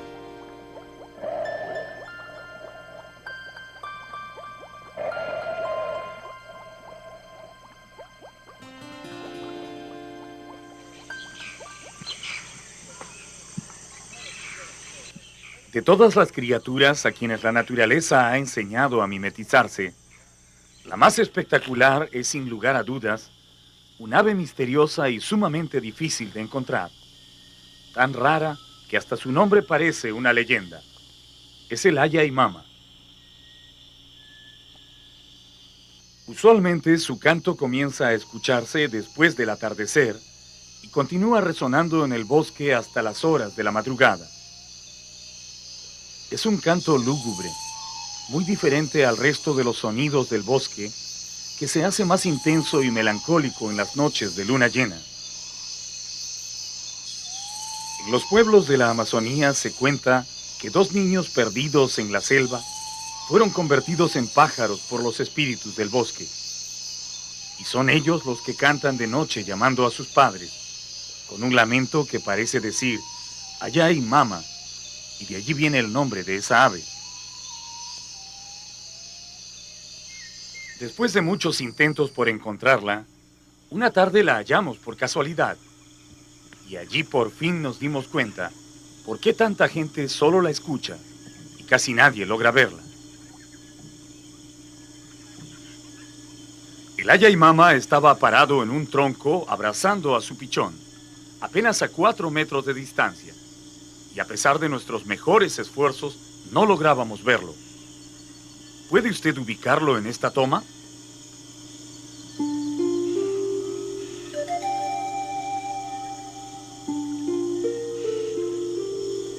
El Ayaimama es uno de los ejemplos de mimetismo más extraordinarios que existe en la naturaleza.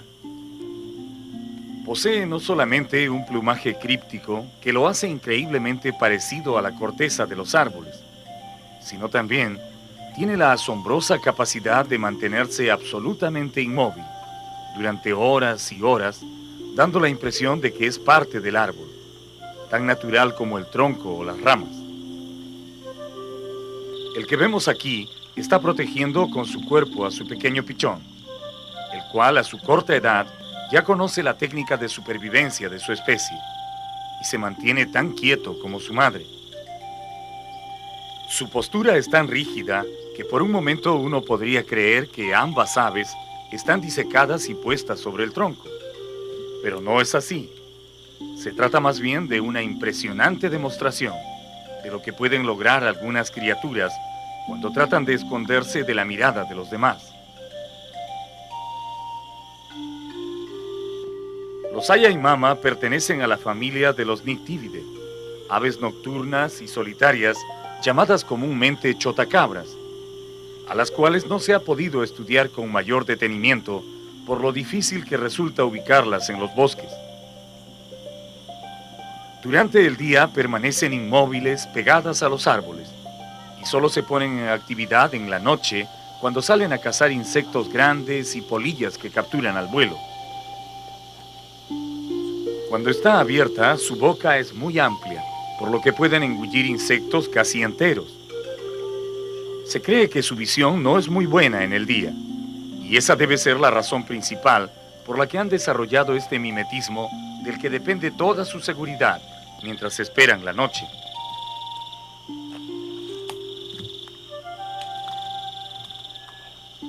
Los ojos del ave se mueven imperceptiblemente demostrando que ya nos ha visto.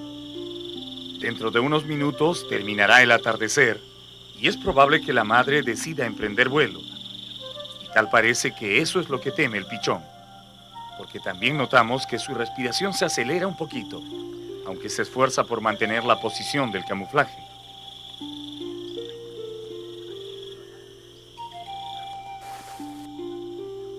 La salida del ave fue tan rápida y silenciosa que apenas logramos apreciarla.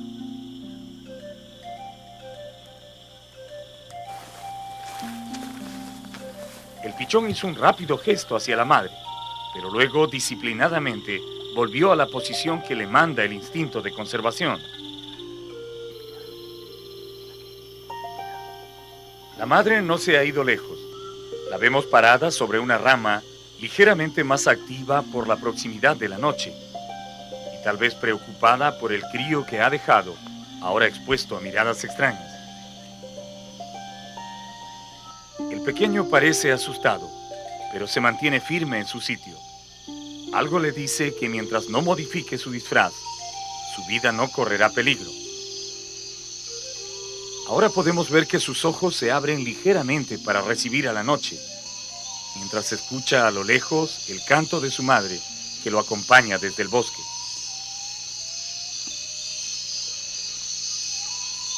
Antes de alejarnos, pensamos que hemos visto la verdad detrás de la leyenda. El Ayaimama no es ningún mito de la selva. Es solo un ave nocturna, perfectamente adaptada a su medio y que posee el camuflaje más sorprendente que puede haber ideado la naturaleza.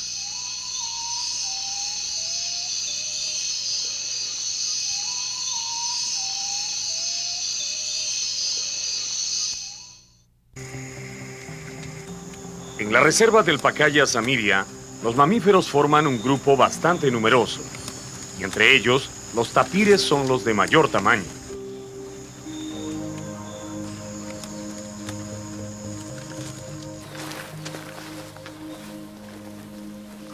Estos pesados cuadrúpedos se cuentan entre los mamíferos más primitivos del mundo. Son parientes cercanos de los caballos y los rinocerontes, y no han cambiado casi nada desde que aparecieron sobre la Tierra aproximadamente 50 millones de años atrás.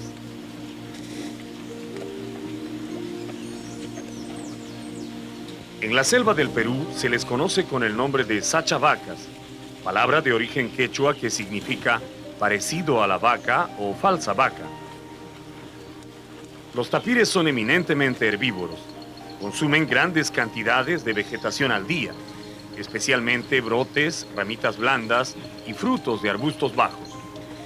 Su cuerpo macizo, de línea aerodinámica, les permite abrirse paso fácilmente a través de la densa maleza de la selva. Mientras comen, los tapires siguen un trayecto en zigzag, moviéndose continuamente.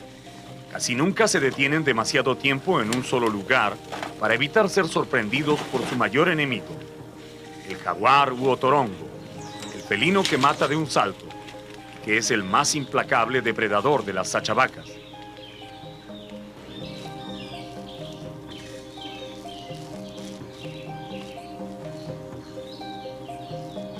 En la parte superior de la nuca, el tapir tiene una mata de crines cortas y ásperas que precisamente están allí para proteger su cuello de las dentelladas mortales del jaguar, que casi siempre le salta por la espalda para morderlo en ese punto débil. La cabeza de estas bestias tiene una especie de trompa corta con los orificios nasales en un extremo, que usa para oler los alrededores y también le sirve como dedo para arrancar brotes y hojas y llevarlas a su hocico.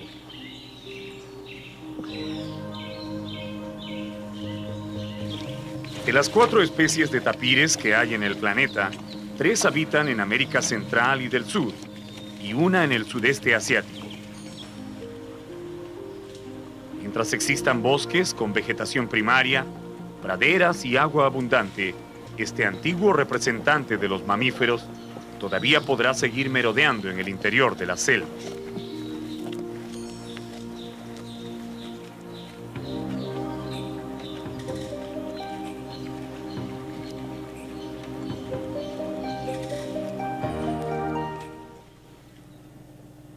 Otro mamífero importante en la reserva es el ronzoco o capibara.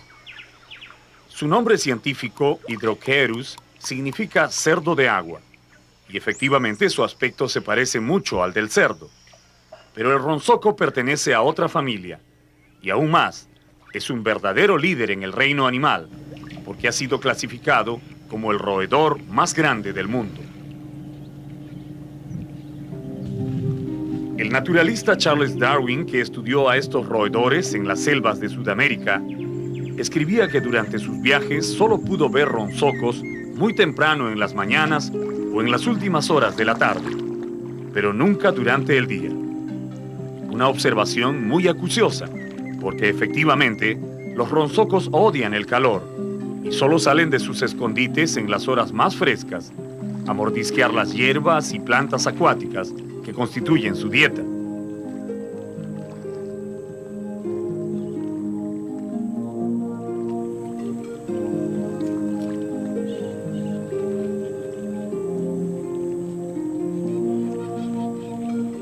La carne de estos animales es tan apreciada que los cazadores han estado a punto de llevarlos a la extinción. En los bosques que rodean a las poblaciones es muy difícil encontrar alguno. Solo los que se refugian en las reservas, como el Pacaya Samiria o en el interior de las selvas vírgenes, consiguen reproducirse con tranquilidad y mantener activa a la especie. Los ronsocos son parientes de los cuyes, pero a diferencia de ellos que solo viven en tierra, estos son grandes nadadores y buceadores. Pueden cruzar ríos caudalosos o lagunas nadando ágilmente con sus patas palmeadas, o sumergirse hasta por 5 minutos cuando tienen que escapar de sus depredadores, sobre todo del jaguar que lo persigue hasta el borde del agua. Su posición favorita es con todo el cuerpo sumergido, sacando solo la nariz y los ojos. Así descansan en las orillas de los ríos, casi siempre en parejas o grupos pequeños.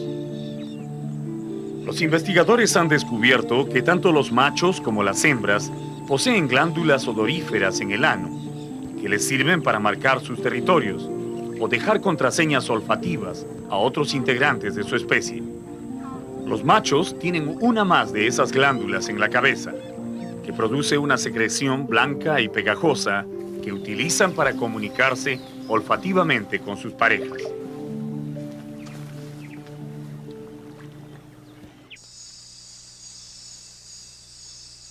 Los mamíferos están considerados por los naturalistas como los animales más evolucionados de la Tierra. Aquellos que han desarrollado una excelente adaptación al medio y un cerebro más complejo que los convierte en especies superiores del gran reino animal. Sin embargo, al referirnos a los mamíferos, es importante mencionar a un grupo de animales que, siendo también mamíferos como los humanos, evolucionaron de una manera diferente, apartándose del tronco mamaliano hace muchos millones de años. Ellos son los mamíferos marsupiales. Esta muca, que descansa entre las raíces de un viejo capinurí, es el marsupial más común en la reserva del Pacaya Samiria. Animal de costumbres nocturnas, espera la llegada de la oscuridad para ponerse en movimiento. La muca o zarigüeya, como también se le conoce, es un antiquísimo habitante del planeta.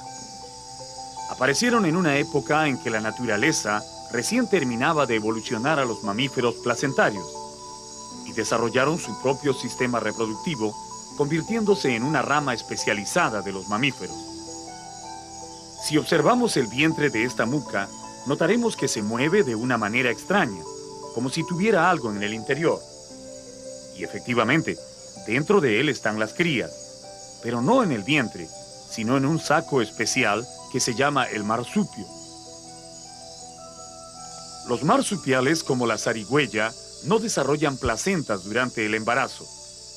Las crías nacen apenas a los 8 días de la fecundación, casi en forma fetal, de 2 o 3 centímetros de tamaño, y de inmediato se introducen en la bolsa de la madre para terminar su crecimiento tomando la leche secretada por el útero.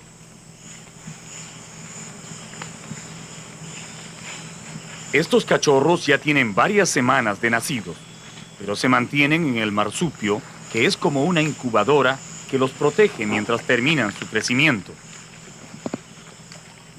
Esa es la gran diferencia con sus otros parientes mamíferos, que sí nacen de una placenta y totalmente desarrollados.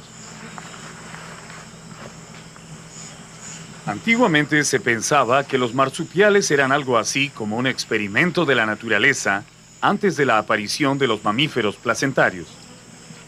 Pero los estudios más recientes han demostrado que esta familia animal no es un antepasado de los mamíferos, sino una especialización dentro de esa rama.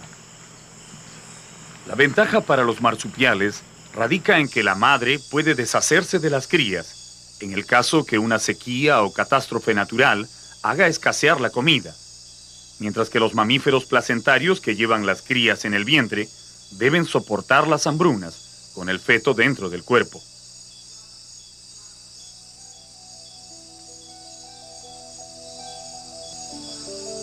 Ahora vemos que la muca se despierta y sale a buscar comida, especialmente frutos y crías de aves pequeñas. Ella, al igual que sus parientes los canguros, koalas, algunos tipos de ardillas marsupiales y el demonio de Tasmania, son parte de la gran diversidad de especies marsupiales que la naturaleza ha distribuido sobre el planeta.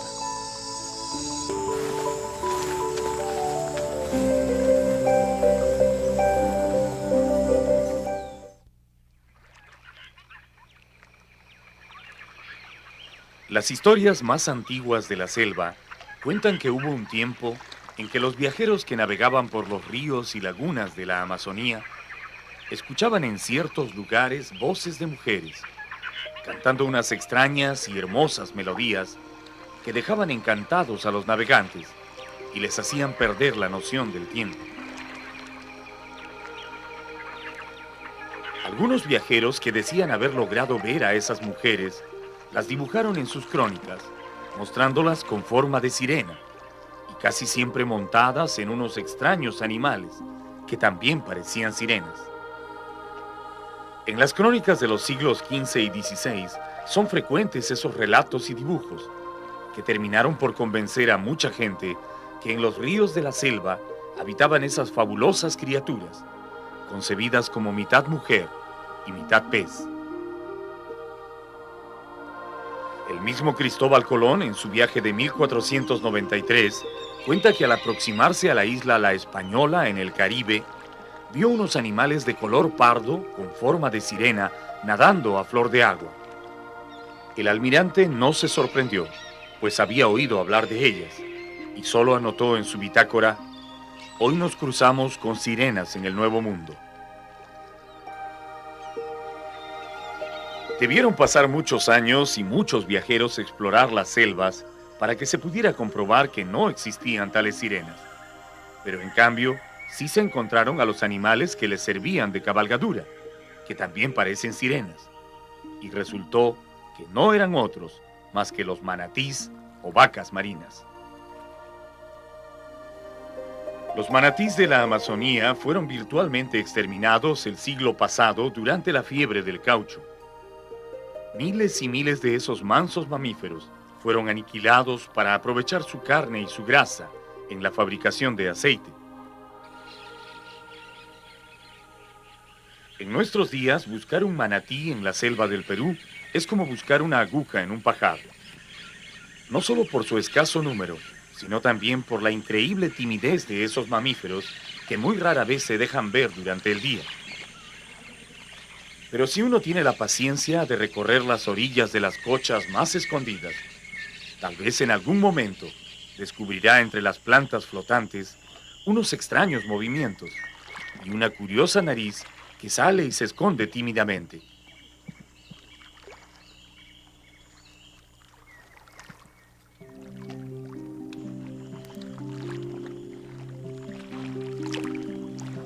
Ese es el manatí, y eso es todo lo que puede verse de él.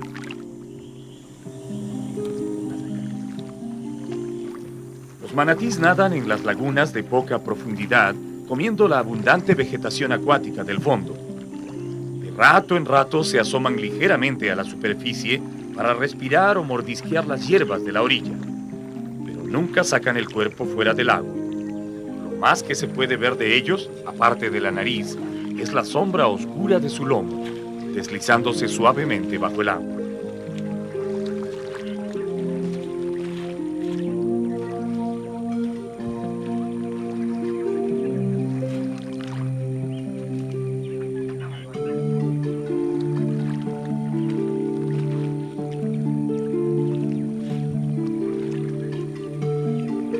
Después de muchos días de búsqueda, los guías de nuestro equipo nos conducen a un pequeño estanque donde han visto entrar a un manatí durante varios días seguidos.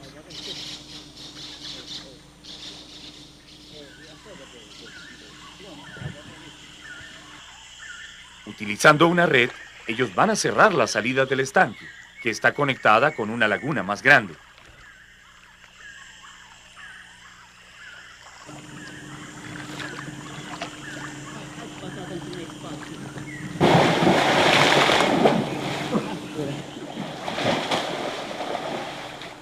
Aún no han terminado de extender la red cuando repentinamente el agua se agita con un violento chapoteo. Los guías no se inquietan ante esta repentina explosión de vitalidad. Ellos saben que el manatí es el animal más indefenso de la selva. Y su única forma de alejar a los extraños es alborotando el agua de esta forma.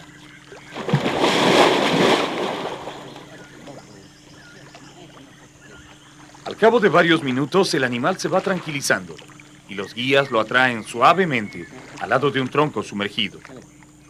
Allí por fin podemos verlo de cuerpo entero.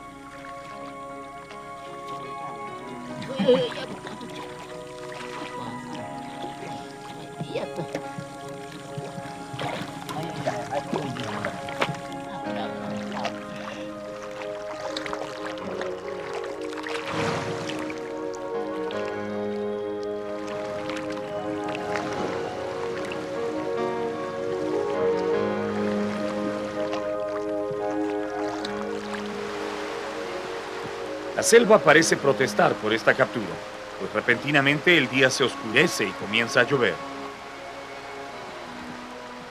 Sin embargo, nuestra intención no es dañar al mamífero, solo registrarlo. Así que decidimos entrar al agua con él, aprovechando la lluvia que mantiene fresca su delicada piel. Los manatís pertenecen al orden de los sirenios. Son mamíferos solitarios que solo tienen una cría cada 2 años. Llegan a medir hasta 3 metros de largo y alcanzan hasta 300 kilos de peso. Se cree que pueden vivir hasta 30 años, pero no se tiene mayor información de las especies en estado silvestre, precisamente por lo difícil que resulta ubicarlas.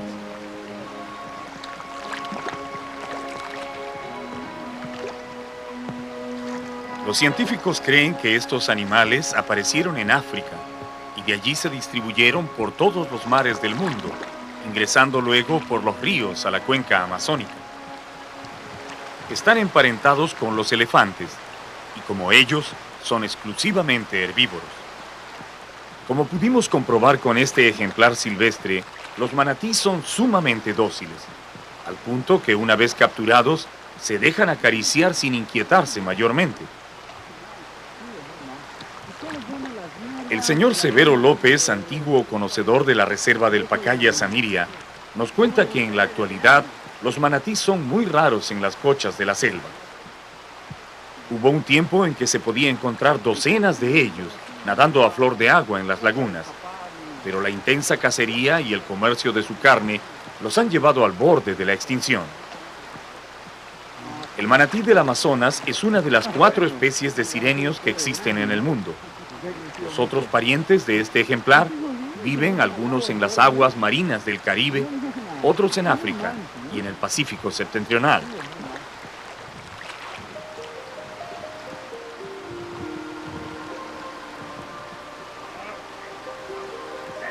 ¡Chao, muchacho! ¡Chao! Luego de admirarlo por unos momentos, liberamos a este amigo, que rápidamente busca refugio en las aguas oscuras de su medio, donde a pesar de la gran cantidad de alimento que tiene a su disposición, su especie no ha podido mantenerse debido a la implacable persecución que le ha puesto el hombre. La docilidad, una carne deliciosa y una baja capacidad reproductiva no son características afortunadas para un animal que quiera vivir en el mundo moderno. Los manatís poseen estas 3 características. En consecuencia, se encuentran entre las especies en mayor peligro de desaparecer. Tal vez la protección que les brinda la reserva pueda mantener por algún tiempo unas docenas de ejemplares, pero definitivamente estas míticas sirenas ya están nadando hacia el ocaso.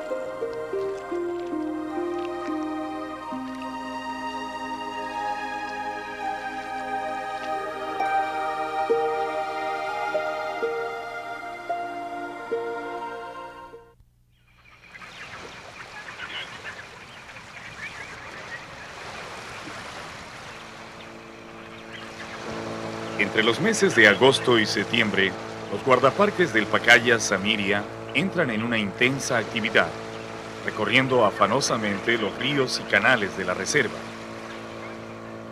Esta es la época en que realizan el trabajo más importante de todo el año: salvar los huevos de las tortugas charapa y taricaya antes que los infractores los roben de sus refugios naturales.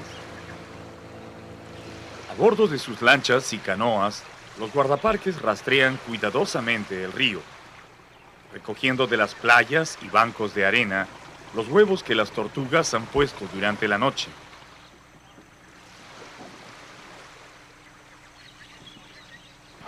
¿Qué número de nido es? El B2. Los nidos están cuidadosamente disimulados en la arena, pero los guardaparques saben cómo hallarlos. En cada uno encuentran entre 70 y 100 huevos de charapa, del tamaño de un limón pequeño, y de inmediato comienzan el delicado proceso de retirarlos del nido.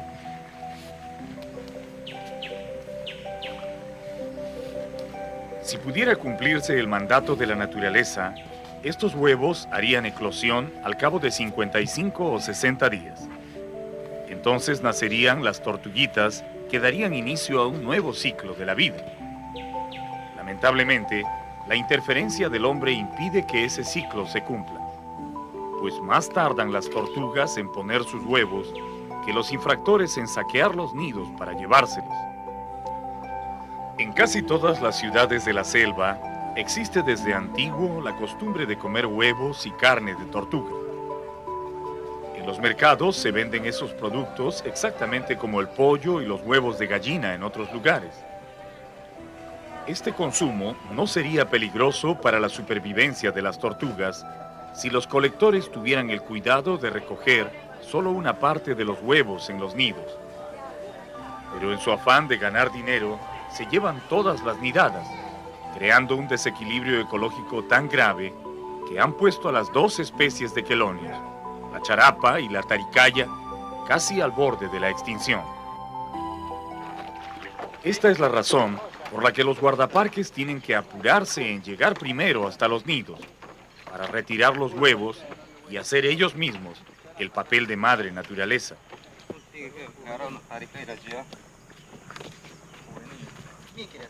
Frente a los puestos de vigilancia, donde pueden cuidarlos día y noche, los guardaparques siembran los huevos en playas artificiales construidas profusamente con arena del río. Y lo hacen tratando de colocarlos a la misma profundidad y en la misma posición en que los encontraron en el nido. Esta es la parte más delicada de todo el proceso, pues si los huevos no se tratan con cuidado o se amontonan demasiado, entonces no nacerán las tortuguitas o vendrán al mundo con alguna deformidad en el cuerpo. Los guardaparques anotan cuidadosamente el número de huevos que ponen en cada nido artificial, la especie a la que pertenece, sea tortuga charapa o taricaya, y la profundidad y la fecha en que lo siembran. Todos esos datos servirán después para ir mejorando la técnica y llevar un estricto control de los nacimientos.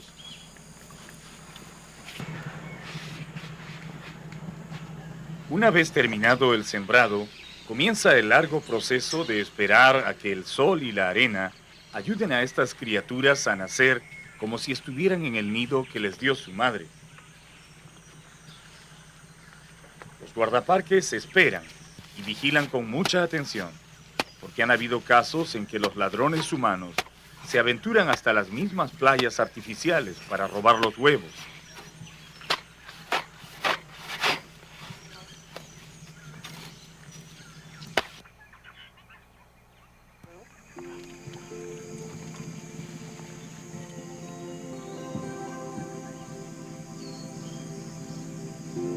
Cuando llega el día indicado, las tortuguitas recién nacidas comienzan a salir de los nidos, impulsándose trabajosamente sobre la arena.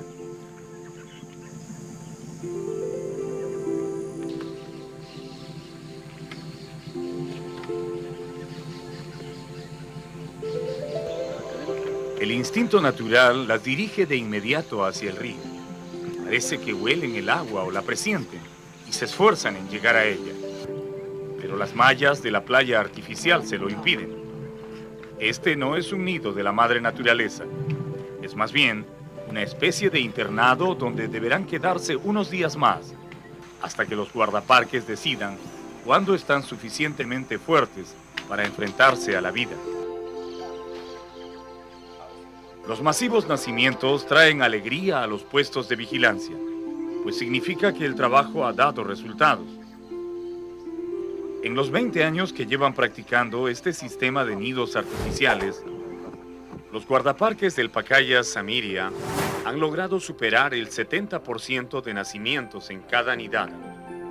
Un gran éxito que demuestra que ahora el hombre puede devolver a la naturaleza parte de lo que ha depredado en tantos años. Sobre todo en la especie de tortuga charapa, un símbolo de la Amazonía que está realmente a un paso de desaparecer.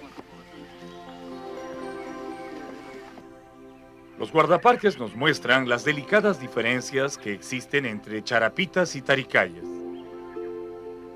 Las charapas son más grandes desde que nacen. No por gusto están consideradas como las tortugas de río de mayor tamaño en el planeta. Las hembras de esta especie pueden alcanzar los 80 centímetros de longitud y 40 kilos de peso. Los machos son mucho más pequeños.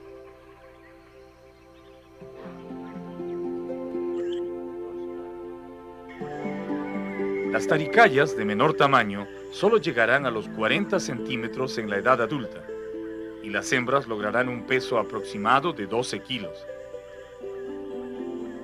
Las dos especies nacen con un pupo parecido a un ombligo, que es el resto del saco vitélico que los protegía cuando estaban en el huevo. Los guardaparques no liberan a las tortuguitas mientras este pupo no se absorbe, porque ese es el punto débil en el cual las muerden las pirañas tan pronto las detectan en el río.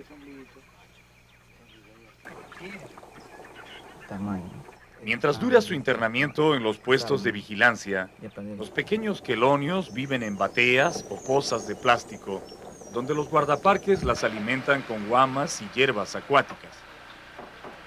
Allí se toman los datos científicos y se aprovecha para evaluar los resultados del trabajo.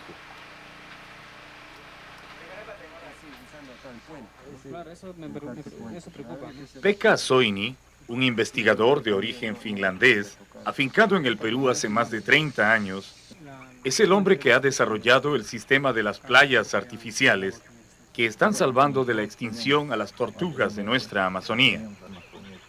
Él, junto con otros jóvenes guardaparques y biólogos peruanos, trabajan 6 meses al año en este proyecto, que ya se está extendiendo a otras cuencas, más allá de los límites de la reserva del Pacaya Samiria. Soini está convencido que los nidos y playas artificiales son la mejor solución para el repoblamiento de esta especie. Por eso estudia la mejor forma de obtener más hembras reproductoras en cada una de sus nidadas. Claro.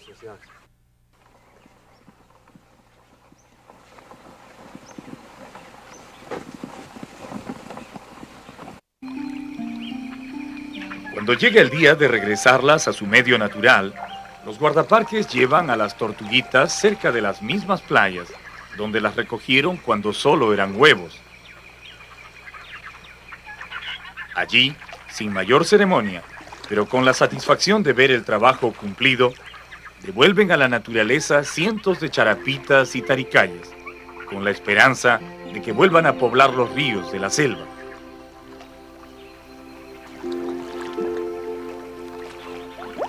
Las pequeñas se internan en el agua y rápidamente buscan refugio entre las plantas acuáticas.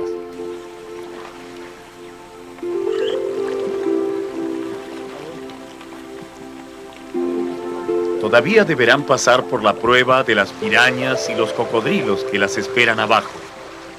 Pero ese es un problema que ya no concierne a los humanos. Allí será su verdadera madre, la naturaleza, quien decidirá quiénes viven y quiénes mueren.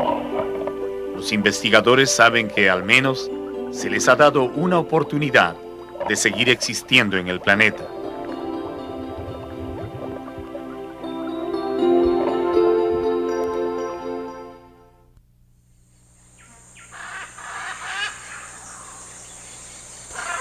En nuestro viaje por la Reserva Nacional del Pacaya Samiria, notamos que los guacamayos no son muy abundantes. Eventualmente se puede encontrar una o dos parejas parloteando entre las hojas de una palmera, o unas cuantas familias volando entre los árboles.